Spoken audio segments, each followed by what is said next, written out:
and he showed the world he is the best player right now in world cricket. This is unbelievable. ऐसी कभी inning मैंने नहीं देखी अपने cricketing career में. हम अभी तक जो है उस हमें यकीन ही नहीं आ रहा कि हमने ये देखा है. हमने टेप बॉल भी खेली, क्रिकेट बॉल में क्लब क्रिकेट भी देखी. यहाँ पे पाकिस्तान में ऐसी छोटी छोटी ग्राउंडों में भी ऐसा काम कभी नहीं देखा जो आज हुआ. जेकब डफरी 2 ओवरों में 38, मैट हेनरी 2 ओवरों में 28, दो ही ओवर किए सबने, किसी ने तीसरा ओवर नहीं किया. तो लिमिट है ना, T10 में 2 ओवर से ज्यादा कर भी नहीं सकते ना मेरे भाई. अच्छा वो सामने रख के खेले हैं. लेकिन बासित भाई सूर्य कुमार यादव इस सीरीज से पहले कहा जा रहा था इसकी फॉर्म आ गई तो टीम इंडिया बैटिंग में और ज्यादा मजबूत हो जाएगी. संजू के तीनों मैचेस में रन्स नहीं आए, लेकिन अभिषेक शर्मा ने रिस्पॉन्सिबिलिटी ली. ईशान किशन आया, उसने इंटेंट अपना दिखाया.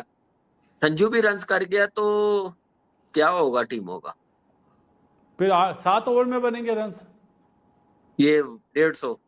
इस तरह के प्लेयरों को ना फिर बॉलर को बहुत ज्यादा मेहनत करनी पड़ जाती है, जो चारों तरफ खेलते हैं, जिसके पास हर किस्म का शॉट हो ना. जैसे कुछ प्लेयर होते हैं जिनका मिड विकेट एरिया वगैरह स्ट्रांग होते हैं, वो ट्रैप हो जाते हैं, वो पकड़े जाते हैं.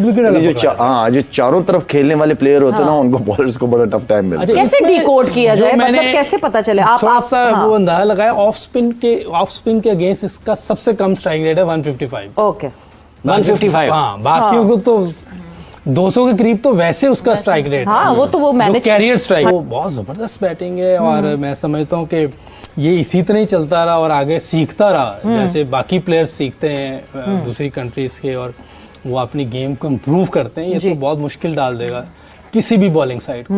मतलब वो स्पार्क इसमें दिख रहा है कि आगे जाके इसमें कोई शक नहीं. पावर और स्ट्रेंथ की, ये जो स्ट्रेंथ की बात कर रहे हैं यूसुफ भाई, स्ट्रेंथ यही है. स्ट्रेंथ को अगर आप एक दूसरा नाम दे दें तो वो कंसिस्टेंट होना है. स्ट्रेंथ का ये अभिषेक के पास पावर तो है ही, उसके पास स्ट्रेंथ है कि वो एक शॉट बार बार मार सकता है. बिल्कुल. वो सामने की जितनी बिल्कुल. तो ये चीज एक मेन होती है कि वो इसीलिए ये उसकी स्ट्रेंथ बन गई कि इसका उसके पीछे होमवर्क भी बहुत ज्यादा है कि उसने एक शॉट की पता नहीं कितनी हजारों में उसने रेपिटेशंस की हुई हैं. तो अब जैसे ही वो बॉल उसके एरिया में आता है तो वो लाइक एक आपके मसल मेमोरी बन जाती है ना, तो वो ऑटोमेटिकली रिएक्ट करता है. तो ये उसके पीछे मेहनत है, तभी ये उसकी स्ट्रेंथ बनी आज. सुबह वाले प्रोग्राम में हमने क्या बोला था कि यार कम से कम 250 भी बनाएंगे तो हार जाएगा न्यूजीलैंड, जिस तरह की पिचेस होती है ना गुवाहाटी में.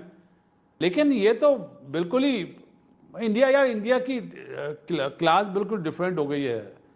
मेरा नहीं ख्याल कि ऑस्ट्रेलिया भी पकड़ पाए इन्हें, बहुत मुश्किल है.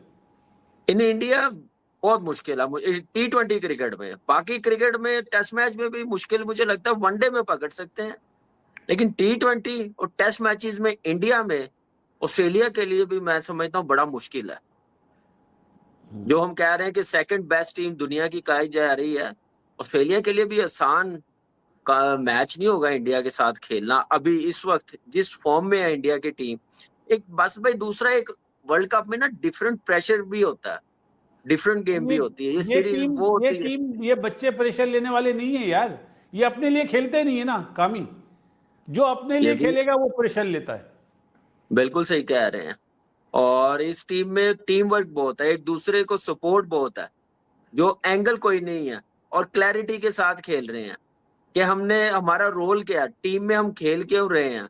ये चीजें देखे. और सबसे बड़ी बात है जो गेम अवेयरनेस नजर आती है ना, और उसके बाद गेम अवेयरनेस के साथ बासित भाई T20 की खूबसूरती ये है जब मोमेंटम मिल जाए ना, उस मोमेंटम को नीचे नहीं आने देना, बढ़ाते रहना है. तो ये सबसे अच्छी चीज है टीम इंडिया की इस वक्त.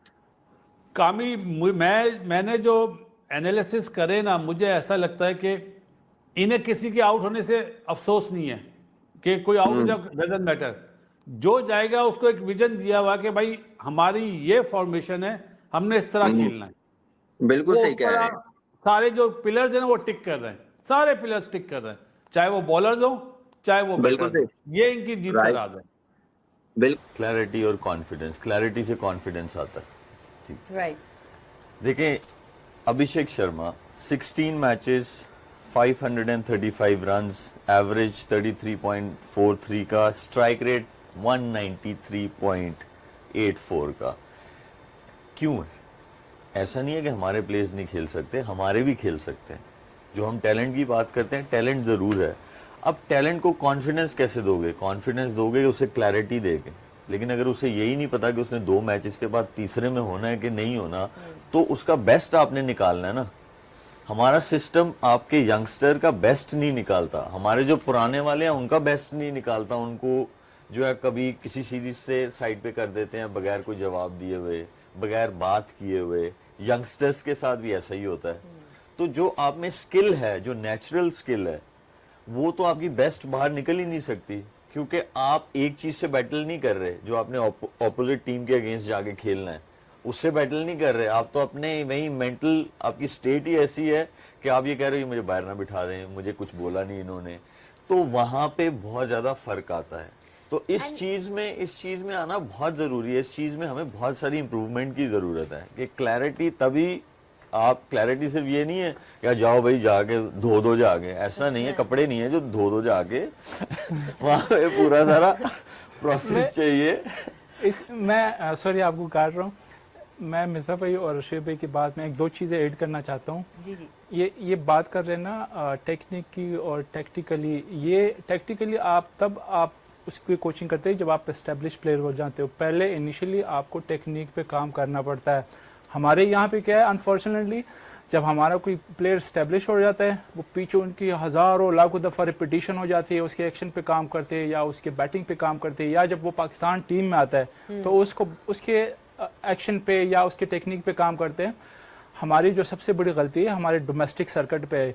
यहाँ पे अनफॉर्चुनेटली मैं ब्लेम नहीं करना चाहता कोचिस को, लेकिन उनका एक ही मकसद होता है कि वो क्रेडिट ले कि हमने ये ट्रॉफी जीती है, ये फलाने की कोचिंग में हमने जीती है। कोई इस तरह नहीं, किसी को मैंने पिछले 8-10 सालों में नहीं देखा। हम स्ट्रगल कर रहे हैं ना, अब्दुल रज़ाक और अदर महमूद के बाद हमें ऑलराउंडर नहीं मिल रहा है। टैलेंट है हमें, लेकिन वो काम है जो डोमेस्टिक में जो कोचिंग करते हैं उन कोच का है कि वो अगर आपका फर्स्ट क्लास के मैच सीजन है, 10-12 मैचेस है आपके, आप देखे ना उसको ढूंढ लेना कि जिस लड़के में पोटेंशियल है आप उसको अपॉर्चुनिटी दे। मैं आपको गिन के बता सकता हूँ कि किन में पोटेंशियल है, लेकिन I don't want to name anyone. हम यहाँ पे सिर्फ क्रेडिट के लिए बैठे हुए थे, वो फलाने एक कोच की जो ना कोचिंग में हमने ट्रॉफी जीते, लेकिन हम प्लेयर बनाते नहीं है। चलो एक प्लेयर तो बन गया ना। आज जो सारी है प्लेयर बनते हैं गुली, जो आप बात कर रहे हो ना, वो ये होता है कि जैसे हमारे कोचेज हैं या हमारे जिनकी भी एसोसिएशन है पाकिस्तान क्रिकेट बोर्ड के साथ, आप ये देखो कि उनमें इम्प्रूवमेंट आई है कितने सालों से है वो। मैं सिर्फ उनका कसूर नहीं कह रहा, ये पूरी चीजों का कसूर है। हम लोग वो जो टाइम आइडेंटिफाई करना है ना डोमेस्टिक क्रिकेट में जाके, वो पता है कहाँ हो रहा है कि मैं गुड बुक्स में रहूं। जो डिसीजन मेकर है ना